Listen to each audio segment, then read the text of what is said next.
This is the story of how David went from being unable to pay for his daughter's hospital bill to now running a six-figure podcast agency. David started and scaled his agency while working a 9-to-5 job, so this really shows you how possible it is. In this video, we pull back the curtain and we show you exactly how. It got to a point where I did take over and there was no need for the full-time job anymore. Grew to more and more work, and I thought, if I could just multiply this, as long as we keep our clients happy, this is it. I remember telling my wife, I was like, this is it. I'm telling you, this is going to work. This is it. Guys, welcome in. Today, I'm sat down with David. David joined our program a few months back. David's got a very interesting story for two key reasons that we want to focus on today. So David has built a podcast agency, not your typical content creation, social media management, Facebook ad agency, but also he's gotten most of his clients through Fiverr. And I know a lot of you hearing that are going to be like, what? Fiverr to get clients and build an agency? So David, excited to share your story, man. Welcome in. Thanks very much, man. Excited to tell the story. Awesome. Well, there's no better place than the start, right? So how did you actually get into this? When did you start? And what did you do beforehand? So beforehand, before I kicked this off, I was working in radio. I had audio background, skill set wise, but dabbled in video as well, like self-taught. But I did go to college and study for audio production. So with that in my kind of skill set, I suppose, I naturally gravitated towards DJing, which I loved for many years. And yeah, I just kind of had the media bug and always thought I was going to do something in the media industry. And I did. I eventually went and worked for a couple of Dublin radio stations, which was great fun, making ads. That's what I did. I was a commercial producer in a couple of Dublin radio stations, and then I was an imaging producer, which is like the sound of the radio station, and you're managing that, how radio stations speak to the audience, etc. So through that, then yeah, that's kind of developed into that, and then roll on to, I guess, when COVID came and hit us like a ton of bricks, I thought, okay, now the DJing is dead, how do I keep that rolling, my additional income? And what can I do to kind of improve my financial situation? Because me and my wife at the time, we were living with my father-in-law, and yeah, we were like, how are we gonna save for this mortgage? What are we gonna do to compete? Because the market was wild and still is wild. So I thought, right, how can I really make this happen? And yeah, I came across this girl called Alex Fasulo, who is, I guess, the poster girl for Fiverr. I know she hates that term, but she was at the time very much the poster girl for Fiverr, because her success through copywriting blew up on TikTok and Instagram and whatnot. And yeah, it was really influenced by that. And so I thought, okay, I'll try and make that work. And yeah, it kind of kicked off from there. Interesting, yeah, because that's the first person I think of when I think of Fiverr. There's another woman I know, she doesn't talk about it too much publicly, Georgia, but again, same thing, built a copywriting agency from pretty much just Fiverr, which both of those two stories blew my mind. And then when we started working together, David, I was like, oh shit, like you've done this as well. So what do you think is the key thing somebody needs to know if they want to use Fiverr? Because my understanding of Fiverr, which is probably representative of most people's, is you go to Fiverr not to sell your services, typically to buy services, and you typically pay $5, $10, $15 for a logo, for a little tiny graphic, and then that's it. So how does that differ when you're on the other side? It differs because, well, you have to define your kind of service and what you're offering. You have to be experienced enough to over deliver and to really show people that you're just not somebody out here trying to make a cheap buck. You're not out here to kind of just almost do it and hopefully pretend your way through it. You're out here because you're skilled at this, and if you are good enough, then you are going to rise through the ranks and do well. And you are so right. Most people get onto Fiverr as a buyer and wanting to get cheap staff. They want to outsource. They want to do it in a cheap manner. And to be honest, the company shot themselves in the foot when they named themselves Fiverr, because they have really expanded since their beginning stages. Because yes, in the beginning, 100% correct, everything was a Fiverr. And then they changed that and upped their pricing. They then allowed people to up their pricing to 10 or 15, 20, whatever. And then they introduced Fiverr Pro, which is the Alex Fasulo story. And when she went to Fiverr Pro, she was earning over $250,000 a year. and Georgia the same. So this is the kind of thing that happened eventually. But when they did that, they didn't change the business name. So you're still getting people that are going to Fiverr for, that cheaper kind of outsourcing. But if you are talented in your area, whatever that skill set is that you have, you can shine through the ranks, but you have to be motivated to work for nothing in the beginning, because it is a review metric based platform, and if you don't have the reviews, you don't have the social proof. If you don't have the social proof, you will not get the clients you're looking for, which are obviously the better ones being the higher ticket ones. So yeah, you've got to kind of work your way through that.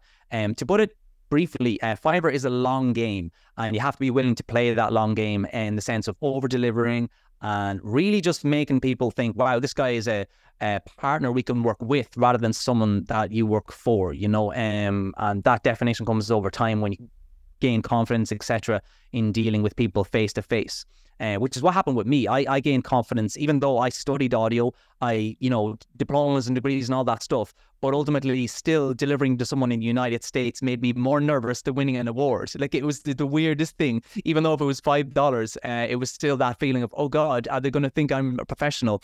And they will if you have the skill set, Of course. Yeah, of course, man.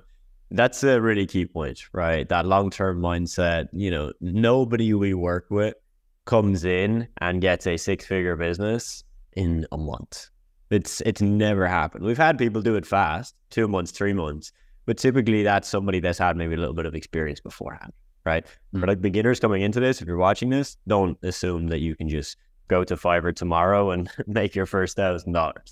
And I think what you mentioned as well, David, the key thing there is, like, you probably will do $5 projects, right? Like, how many of those small projects did you have to do before you could start working with the clients that pay you $500, $1,000 a month?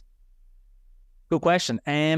Really, because Fiverr as a seller, it's based on tiers. So when you're level 0, you're really the bottom of the pile, and you have to step outside of your comfort zone in the sense of leave your ego at the door and just over deliver for that $5 and get that person to give you that good review. I mean, I was literally hitting up my own mother, my brother, my sister, my family, my friends. Hey, $5, I'm going to send you this this service. Just please give me a good review after I deliver it, and we'll go from there. And there are support groups on Facebook that are out supporting each other and buying each other's gigs, and trying to raise from the bottom is the hardest part when you're starting on Fiverr, because you have to prove yourself and get those reviews, because once you get those reviews, you move from level 0 to level 1. You get better clients at level 1, but your price point still isn't obviously at a good place yet. So you got to fight through that and meet the requirements for level 2. And then finally, level 3, top rated seller. And that's kind of the tier list that it goes through. But your clients will improve as you go up those tiers, but you have to be willing to leave your ego at the door. And it's a game of numbers. And just like we mentioned, it's a long game. So you have to go through a good bit of those bottom tier clients, those lower ticket clients in the beginning. Later on, you can, of course, take complete satisfaction in turning those people away, because your red flags will be raised quite easy for someone that's looking for a deal as soon as possible, rather than, talk to you and see if you guys are a good fit. Makes sense. And I think this is the difference as well that sticks out to me, is the fact that when we look at a platform like Upwork, really, really popular with our students.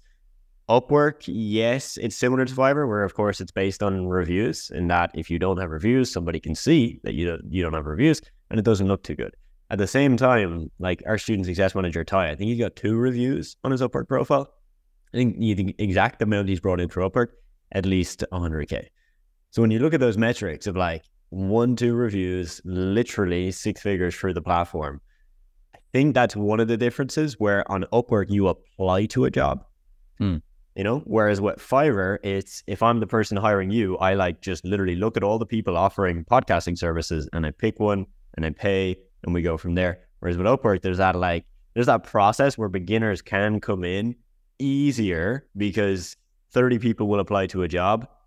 Yes, of course, some have reviews, but if their proposal is not good, it doesn't matter if they have good reviews. So the person who put in more time with their proposal with 0 reviews has a chance, which probably just makes Fiverr, again, more of a platform that's long-term, like you said, because it's probably harder to get started. Yeah, definitely. I am still, yes, to really take like Upwork properly on, because the lead generation that Fiverr is offering me right now is still decent. But I am working on it. It's a huge, I'm leaving money on the table with it, I know.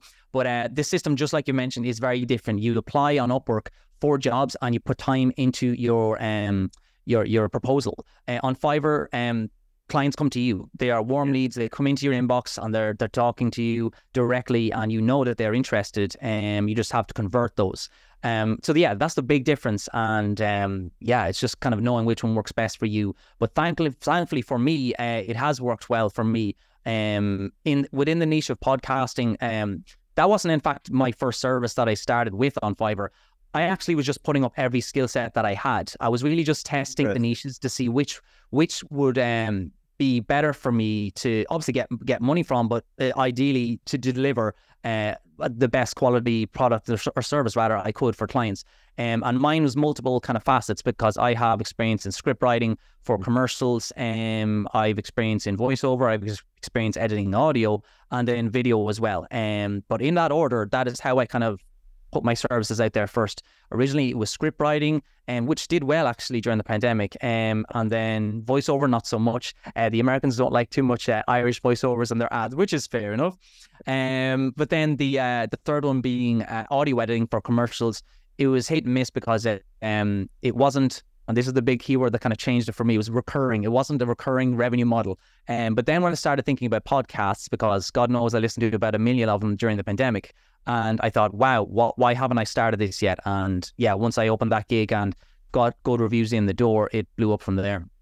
Yeah, for sure. Because David, look, that's, like I mentioned at the start, it's not very common. I really don't know anybody else that has a full-blown podcast agency. I know people that do social media and content creation, and then they manage a podcast for one client, but like a full agency just for that, it's unique.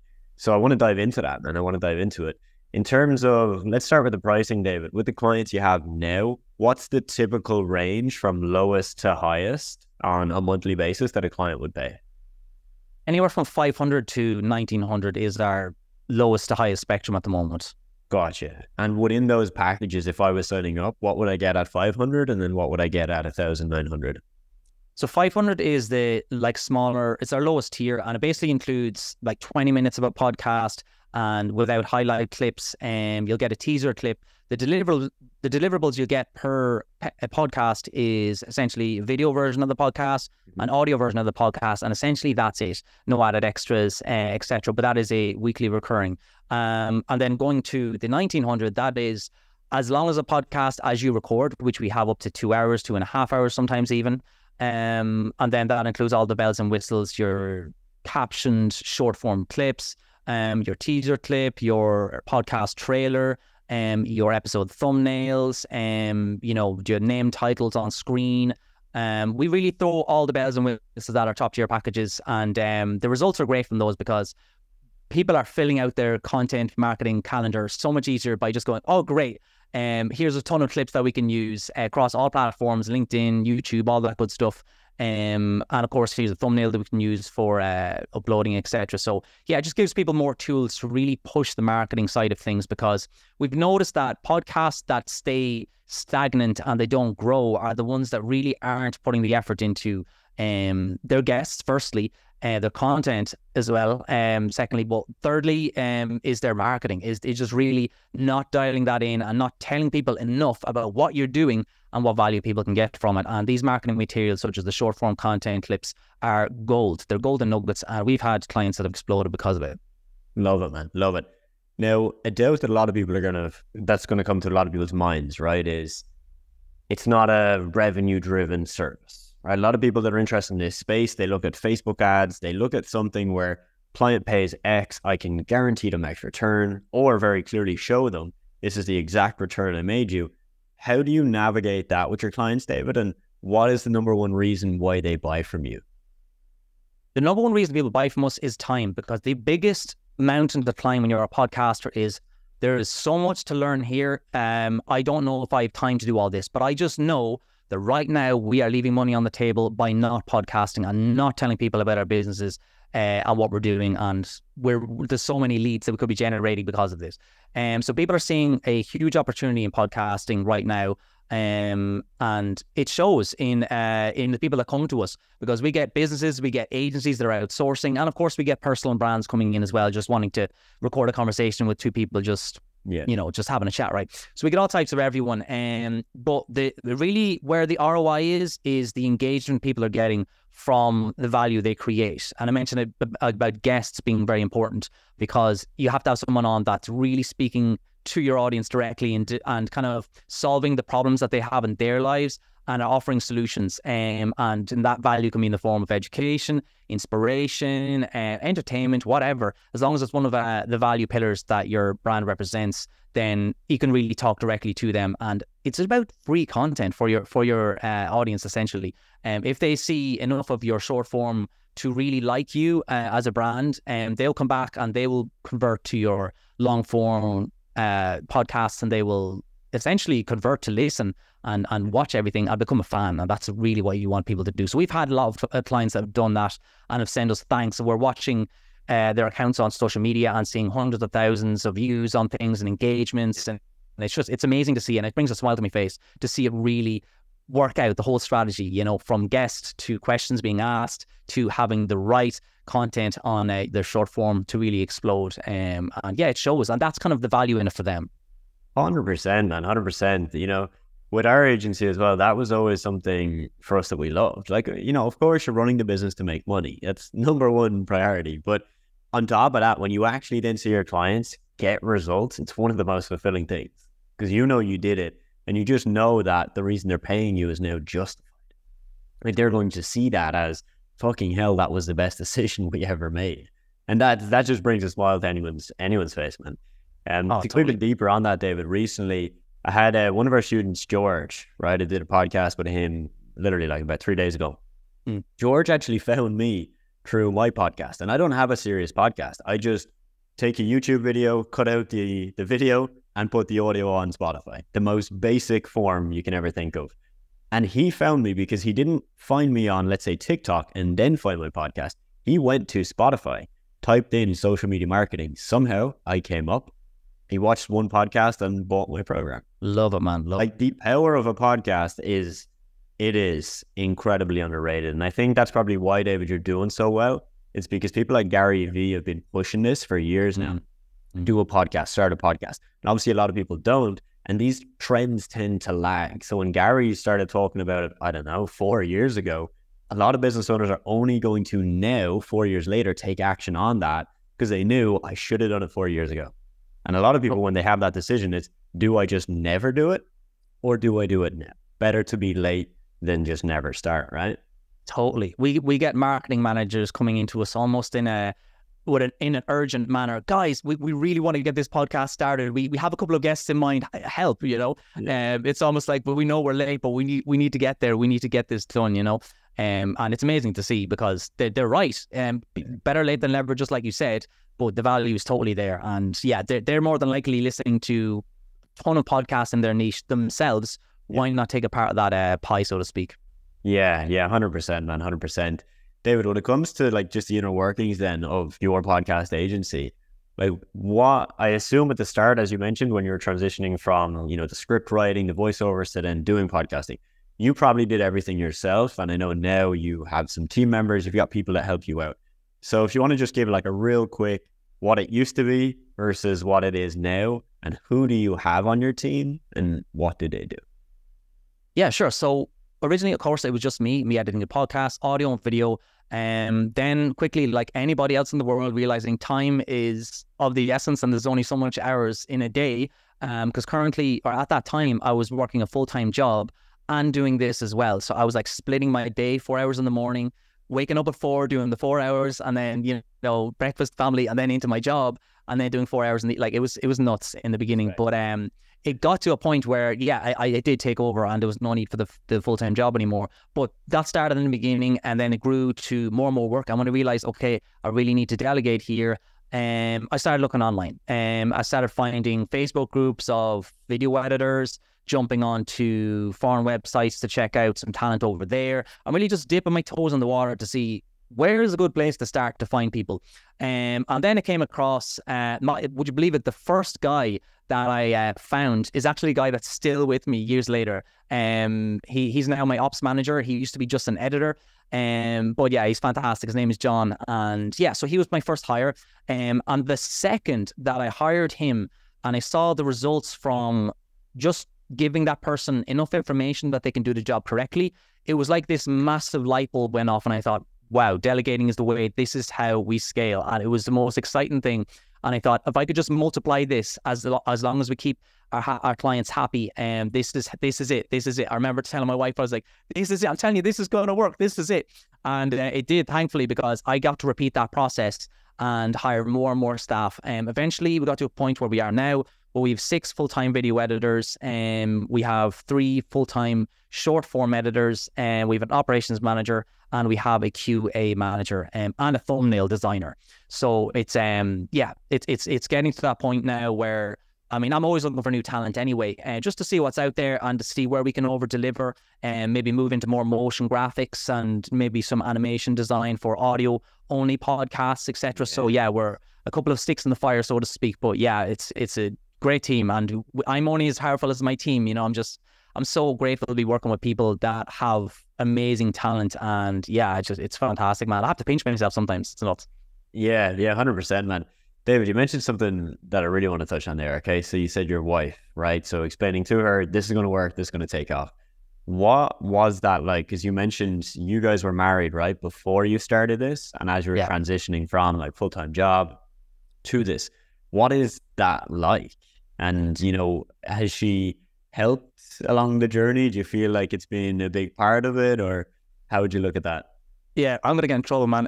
No, so what the truth of it is, I mean, it's hard for anybody to see potential in something that's not really tangible. It's hard because I saw it and nobody else around me kind of saw it, because in the beginning stages now, let me just clarify, it was in the beginning, because you're working on a website that's called Fiverr, you're doing things for $5. Is it really going to work out? It's hard to know. And that's a big fear that's on most people's minds when they begin is, you know, is this going to work out? And to be quite honest with you, I trialed Fiverr in the beginning. I did it for 1 month. I didn't see quick wins. I didn't see that quick return. And because of that, I backed off. This was a couple of months before I really took it on seriously. Because what actually happened was I gave it a month and didn't really get the right clients I wanted. I wasn't talking to the right people. There wasn't enough leads coming in. I thought, I'm not really big on Fiverr. And then what happened was we were in the car park of a hospital, and my daughter was, we had to bring our daughter to the hospital, and we thought it was serious.